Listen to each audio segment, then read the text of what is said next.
Computer net के YouTube channel में आपका स्वागत है। आज के इस वीडियो में हम एक प्रोग्राम बनाएंगे और वो है रिवर्स नंबर। यानी यूज़र से हम कोई नंबर इनपुट कराएंगे और उस नंबर का हम रिवर्स नंबर निकालेंगे और इस प्रोग्राम को हम वाइल लूप के थ्रू ही बनाएंगे। तो कैसे हम किसी नंबर का रिवर्स नंबर निकालते हैं? फॉर एग्ज़ाम्पल, जैसे मान लिया कि यूज़र ने कोई नंबर इनपुट करा 1 2 3, तो हम इसका रिवर्स नंबर कैसे निकालेंगे? जैसे कि इसका रिवर्स नंबर होता है 3 2 1। अगर यूज़र कोई नंबर इनपुट करता है 3 6 5, तो इसका रिवर्स नंबर होगा 5 6 3। तो यूज़र से हम एक नंबर मांगेंगे और उसका हम रिवर्स नंबर निकालेंगे। तो इस प्रोग्राम को वाइल लूप से कैसे बनाते हैं? तो सबसे पहले हम पाइथन ओपन करेंगे। पाइथन ओपन हमने कर लिया है। अब एक न्यू फाइल ओपन करते हैं। सबसे पहले हम यूज़र से एक नंबर मांगेंगे और उसे इंटीजर बना के n वेरिएबल में स्टोर कर लेंगे। तो हमने यूज़र से एक नंबर मांगा, एंटर एनी नंबर, और उसे हमने इंटीजर बना के n वेरिएबल में डाल दिया। अब हम एक r नाम से वेरिएबल लेंगे जिसकी वैल्यू शुरू में 0 ले लेते हैं। अब हम वाइल लूप चलाते हैं और इसमें कंडीशन डालते हैं n ग्रेटर देन 0। इसका मतलब है यूज़र ने जो नंबर इनपुट करा है वो 0 से बड़ा होना चाहिए, 0 या 0 नहीं होना चाहिए। तो सबसे पहले हम क्या करेंगे, यूज़र का जो नंबर है n, उसका मॉड 10 निकालेंगे और उसे किसी वेरिएबल a में स्टोर कर लेंगे। उसके बाद हम यहाँ पर लिखेंगे r इक्वल r मल्टीप्लाइड 10 और प्लस जो मॉड होके वैल्यू आई है a, उसमें उसको प्लस कर देंगे। इसके बाद n इक्वल इंटीजर डिवीजन 10। तो इस तरह से हमने वाइल लूप में ये 3 स्टेटमेंट लिख ली। तो जब n की वैल्यू 0 हो जाएगी तो ये वाइल लूप टर्मिनेट हो जाएगा और टर्मिनेट होके बाहर हम चेक करेंगे इफ़ r, सीधा हम क्या करेंगे, r की वैल्यू को प्रिंट कर देंगे। Print reverse number is equal comma r। तो ये हमारा रिवर्स नंबर का प्रोग्राम बन गया। एक बार इसको पहले सेव कर लेते हैं। तो इसको हमने रिवर्स डॉट py नाम से डेस्कटॉप में एक फोल्डर है हमारा पाइथन फाइल्स, उसमें सेव कर लेते हैं और इसे रन में जाके रन मॉड्यूल पे क्लिक करते हैं।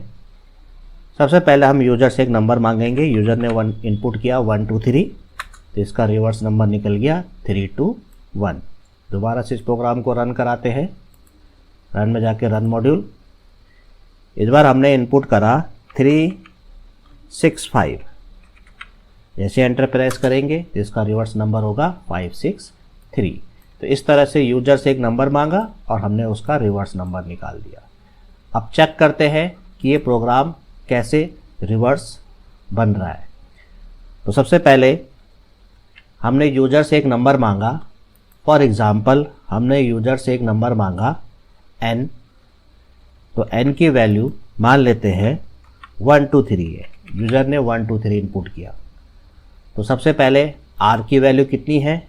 r की वैल्यू 0 है। तो यहाँ पर हमने r इक्वल 0 मान दिया। अब वाइल लूप क्या करेगा? सबसे पहले देखेगा n यानी 1 2 3 0 से बड़ा है, कंडीशन ट्रू।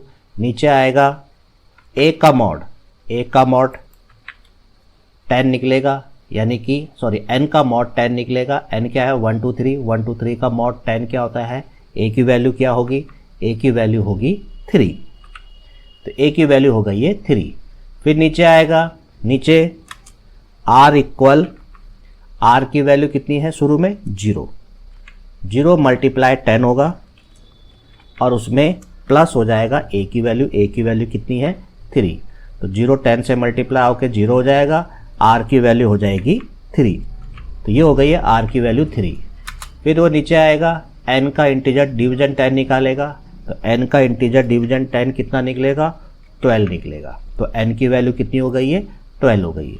तो अब r की वैल्यू 3 हो गई है और n की वैल्यू 12 हो गई है। दोबारा से वाइल लूप चलेगा, फिर से देखेगा n यानी 12 अभी भी 0 से बड़ा है, नीचे आएगा, नीचे आके 12 का मॉड 10 निकालेगा, तो 12 का मॉड 10 कितना निकलेगा, तो 12 का मॉड 10 जो है वो 2 निकलेगा। a की वैल्यू कितनी हो गई 2। नीचे आएगा, r की वैल्यू हो जाएगी, r लास्ट टाइम 3 था, 3 मल्टीप्लाई 10 और उसमें a की वैल्यू जुड़ जाएगी, a की वैल्यू है 2, तो ये हो जाएगा, इसकी वैल्यू हो जाएगी, r की वैल्यू हो जाएगी 32। 3 मल्टीप्लाई 10 30 प्लस 2 32। इसके बाद नीचे आएगा, n का इंटीजर डिवीजन 10 यानी 12 का इंटीजर डिवीजन 10, n की वैल्यू क्या हो जाएगी 1 हो जाएगी। तो अब r की वैल्यू 32 हो गई है और n की वैल्यू 1 हो गई है। दोबारा से वाइल लूप चलेगा, 1 ग्रेटर देन 0 होता है, कंडीशन ट्रू। अब a की वैल्यू यानी 1 का मॉड 10 निकलेगा, तो a की वैल्यू क्या निकलेगी 1 निकलेगी। r की वैल्यू क्या हो जाएगी, r की वैल्यू हो जाएगी, r की लास्ट वैल्यू थी 32 मल्टीप्लाई 10 और उसमें प्लस a की वैल्यू 1 जुड़ जाएगी। तो अब r की नई वैल्यू हो जाएगी 3 2 1, ये r की नई वैल्यू हो गई है। तो इस तरह से r की नई वैल्यू 32 निकल गई है। फिर से नीचे आएगा, नीचे n की वैल्यू क्या हो जाएगी, n की वैल्यू हो जाएगी 1 का मॉड 10, 1 का इंटीजर डिवीजन 10 यानी कि 0, तो n की वैल्यू 0 हो जाएगी। अब वो दोबारा से ऊपर जाएगा, 0 ग्रेटर देन 0 नहीं होता, कंडीशन फॉल्स, बाहर आ जाएगा और r की वैल्यू यानी कि 321 को प्रिंट कर देगा। तो इस तरह से क्या है, ये हमारा रिवर्स नंबर का प्रोग्राम बन गया। अब इसी प्रोग्राम में अगर हम थोड़ा सा चेंज कर दें तो ये एक पैलिंड्रोम नंबर का प्रोग्राम बन सकता है। कैसे, सबसे पहले यूजर से हमने जो नंबर लिया है n, उसे किसी दूसरे वेरिएबल n में डाल देते हैं। उसके बाद इस स्टेटमेंट को हटा देते हैं। उसके बाद वाइल लूप से जब हम बाहर आएंगे तो चेक करेंगे m की वैल्यू और वाइल लूप से निकलने वाले नंबर की वैल्यू अगर दोनों सेम होती है तो क्या होगा, प्रिंट हो जाएगा given number is palindrome number, palindrome number. Else अगर m और r की वैल्यू सेम नहीं होती तो क्या होगा, इसी की कॉपी पेस्ट कर लेते हैं, तो given number is not palindrome number, ये मैसेज प्रिंट हो जाएगा। तो r हमने अभी लूप से निकाला था रिवर्स नंबर, तो हमने यूज़र का नंबर किसी वेरिएबल m में डाल दिया, यानी कि यूज़र का नंबर m हो गया और रिवर्स नंबर r अगर दोनों सेम होते हैं तो इसका मतलब वो नंबर पैलिंड्रोम नंबर है। अब पैलिंड्रोम नंबर किसको बोलते हैं, ऐसा नंबर जो दोनों साइड से सेम पढ़ने में आता है। फॉर एग्ज़ाम्पल जैसे कि 121 एक पैलिंड्रोम नंबर है, आप इसे लेफ़्ट से पढ़े चाहे इसे आप राइट से पढ़े, एक ही नंबर आता है, तो ऐसे नंबर को पैलिंड्रोम नंबर बोलते हैं। तो एक बार इस प्रोग्राम को सेव कर लेते हैं, रन में जाके रन मॉड्यूल पे क्लिक करते हैं। यूज़र से एक नंबर इनपुट कराया 121, ये एक पैलिंड्रोम नंबर है। दोबारा से इस प्रोग्राम को रन कराते हैं।